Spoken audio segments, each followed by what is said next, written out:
Hello বন্ধুরা, আজকে আমি তোমাদেরকে আমার সারাদিনের রুটিন শেয়ার করব। আমার নাম গুমরাজ। নাম শুনে বুঝতে পারছো আমি কোনো সাধারণ বিয়ার না। আমি এবারে সবচেয়ে অলস, সবচেয়ে আরামপ্রিয়, সবচেয়ে গভীর চিন্তাশীল সদস্য। আমি একটা পুরনো নরম সোফার থাকি। এই সোফাটাই আমার রাজ্য। মানুষগুলো ভাবে এটা তাদের বসার জায়গা, কিন্তু তারা ভুল। ওরা শুধু মাঝে মাঝে আমার জায়গাটা ধার নেয়। সকালে যখন সূর্যের আলো জানালা দিয়ে ঢোকে, তখন মানুষগুলো ব্যস্ত হয়ে পড়ে। কেউ অফিসে যাবে, কেউ স্কুল, আর আমি আমি তখন এক চোখ খুলে ভাবি, এত সকালে ওঠার কি দরকার? তারপর আবার চোখ বন্ধ করে বলি, জীবনটা উপভোগ করতে শিখো মানুষ।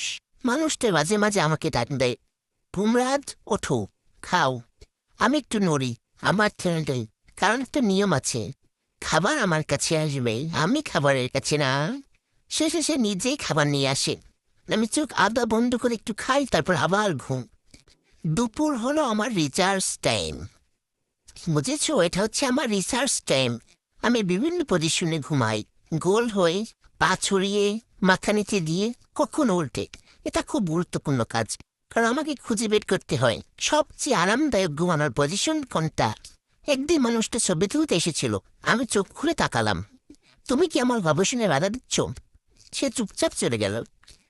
বিকালে আবার খাবারের সময় মানুষটা ভালোবেসে খাবার দেয়, কিন্তু আমি তো অলস। আমার একটি ডিমান্ডিংও।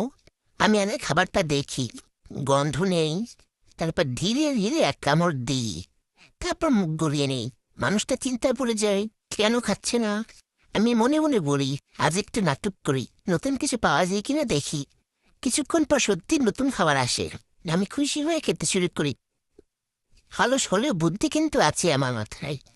সন্ধ্যায় হঠাৎ আমার এনার্জি আসেন। আমি উঠে দাঁড়াই, একটু স্ট্রেচ করি, তারপর 5 মিনিট দৌড়াই। ঘরের এক কোণ থেকে আর এক কোণে, থপ থপা থপ থপ। মানুষ তো অবাক, এটা কি ঘুমরাজ?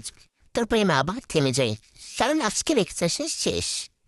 রাতে আমি জানালার পাশে বসে বাইরে তাকাই, চাঁদ দেখি, বাতাসের শব্দ শুনি। আমি ভাবি, মানুষগুলো সারাদিন এত ব্যস্ত কেন, এত দৌড়াদৌড়ি করে কি পায়? তারপর নিজেই উত্তর দেয়, আমার মতো আরাম করলে বুঝতো। শেষে আমি মানুষের বিছানায় উঠে যাই, তার পাশে গুটিসুটি মেরে শুই। সে ভাবে ও আমাকে ভালোবাসে। আসলে আমি ভাবি, এখানে গরম বেশি, তাই আরাম বেশি। তারপর আমি ধীরে ধীরে ঘুমিয়ে পড়ি। আমি ঘুমরাজ।